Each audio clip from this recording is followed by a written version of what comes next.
Okay, so I've got these water features in one layer here in my settings, my background assets.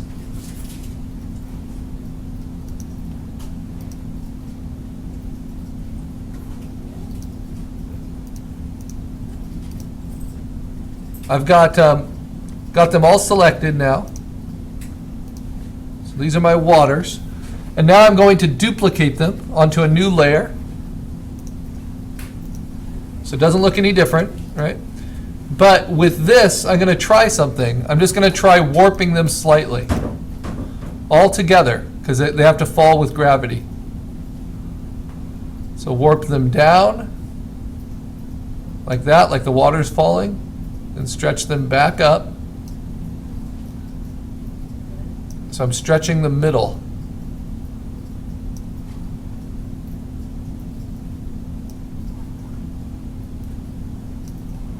It's going to be a very slight change.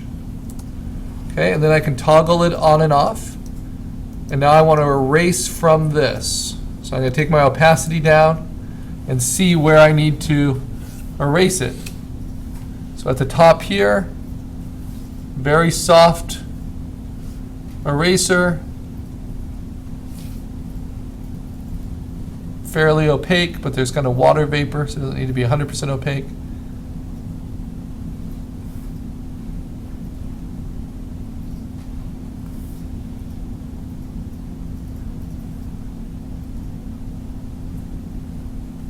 I'm going to soften it a little bit. So this is building assets, just like I did for the walk cycle and built assets around my character. Now I'm building assets of this water.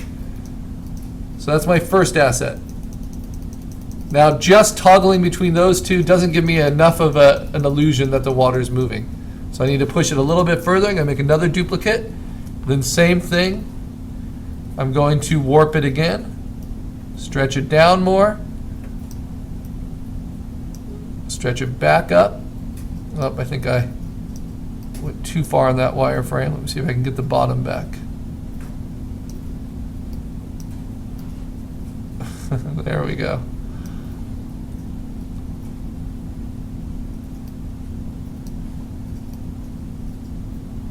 And because it's vertical and horizontal, I don't want to kind of go off to the side.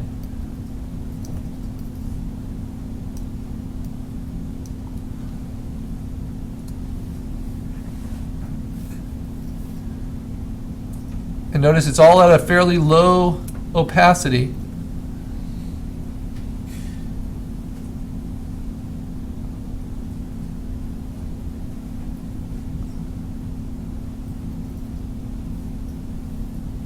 Just give me a little echo of ripples.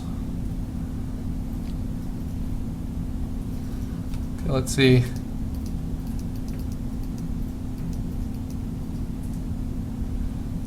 Shift the middle up a little bit.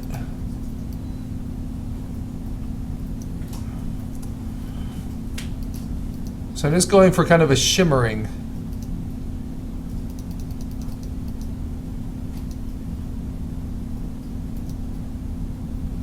Then I think I want another one. And this time, I'm going to warp it a little, but I'm also going to dodge it a little.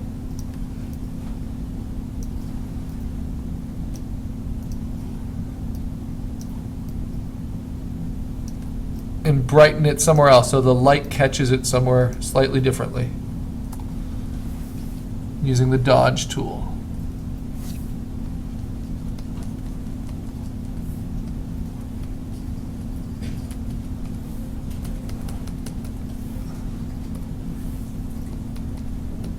And that'll be a handy trick on some of these others too. And by making them all low opacity, like about 50% opacity, I can layer them on top of each other and have that cumulative effect. So I've got three assets now. Let's see if, as a test, that's going to work. So this is how I'm going to do it. I can close assignment 3. I don't need this open anymore. I've got all the assets over. I can minimize the walk cycle. I don't need that anymore. I've already brought it into here. So now, let me bring up within assets here, or let me open up my stage, sorry. Okay, I've got my blank stage here. Now it's ready for animating the background. And let's see, the first one I want, I'm going to say is like this. So I go to the very top, hold down Option, say Layer, Merge Visible. There we go. And I'm going to move that, oh, well, not move it over. It's easier to just say Command A, copy, go over here, paste. That's layer 1. Now, turn this one off. And turn on my next water asset. Same thing. Hold down Option, Layer, Merge Visible.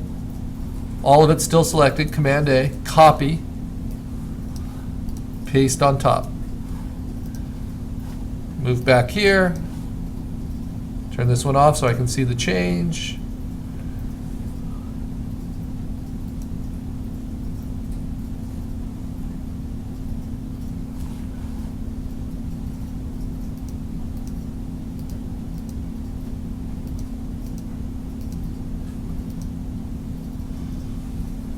Make sure it's different than the other two I have.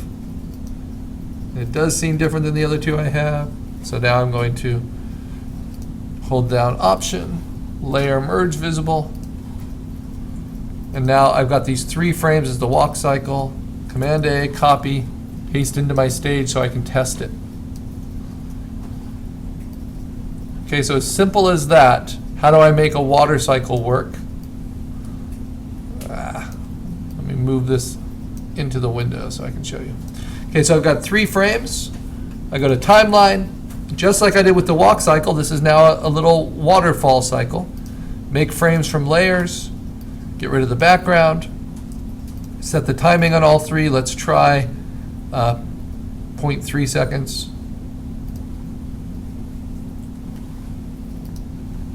Play it through forever. Let's see if it looks like the water's moving. Sure, I even see the ripples kind of in the water here. Not too bad. Now let's pair that with some other assets.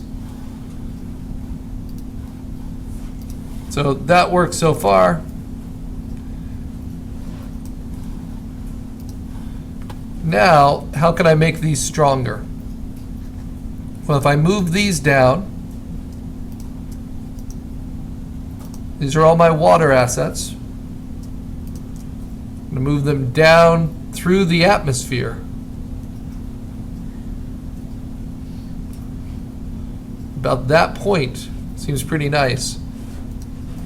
And now I can start layering up the different effects. Don't think I need the overlay layer of the breath, so I'm going to get rid of that.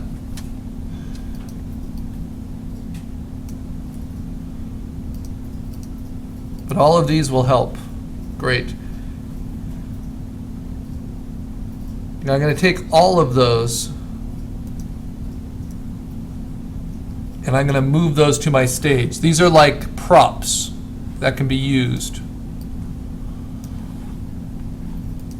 So I take them all. I can't copy and paste them on because there are multiple layers, but I can drag all of those layers on top and move them into place. So check this out. Move it back in. So much organization has to do with it. So now I've got all these to play with. They're on top of all my different water layers behind. But as they're all selected, I can move them.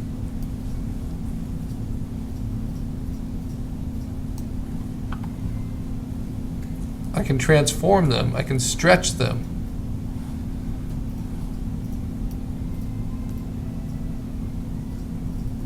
Make them fill the space and move across. So I'm going to make them their own group.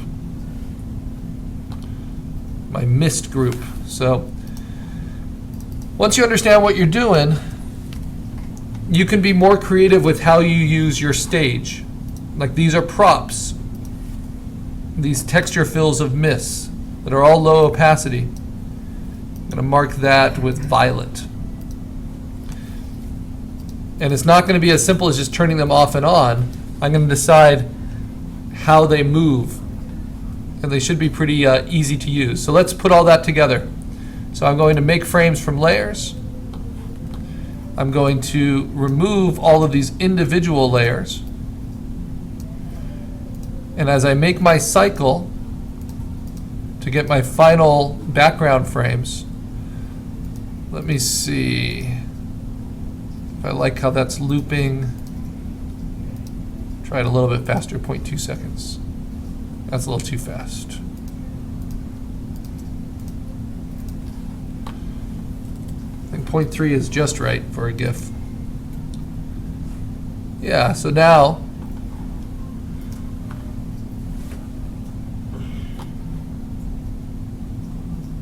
I want to duplicate these frames. So copy them, paste them after the selection. I don't want to even reverse their order. I just want to keep everything going. I'm going to do that one more time, paste them again.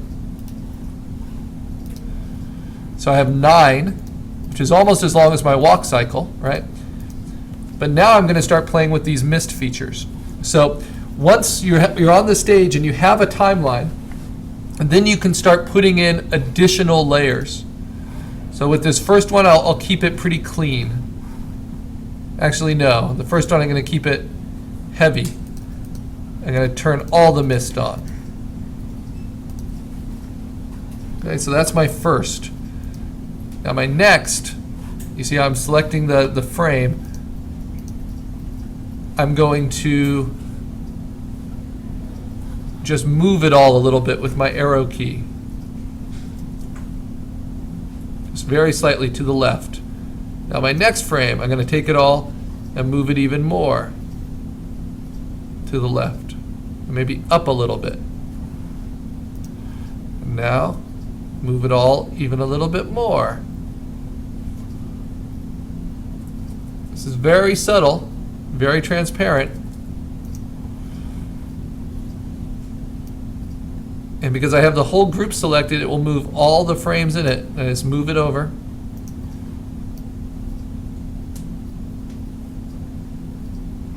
And it lifts up, up, and away across 9 frames.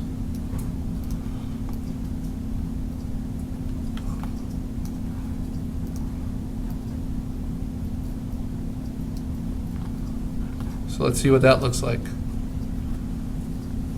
With the water going, you see the mist now rising up.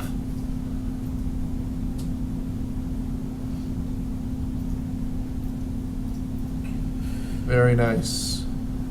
And the water vapor opening up. But here's the problem.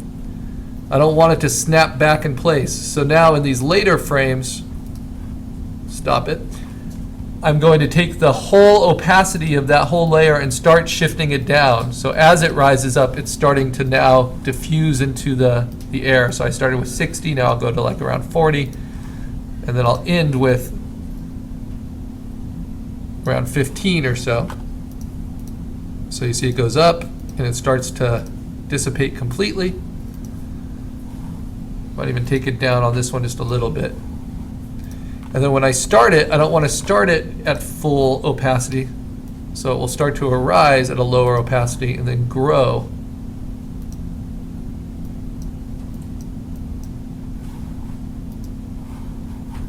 A little bit. So let's see how this works. Yeah, so now I've got those waterfalls. Not only are they moving, but they're creating this water vapor that's pushing through the air. Okay, so now that I've got that, that's a lot of complicated things going on. I want to simplify it, so I'm going to stop this, I'm going to select the top group, and then I'm going to say flatten frames into layers. And now this is my background, my settings cycle. I'm going to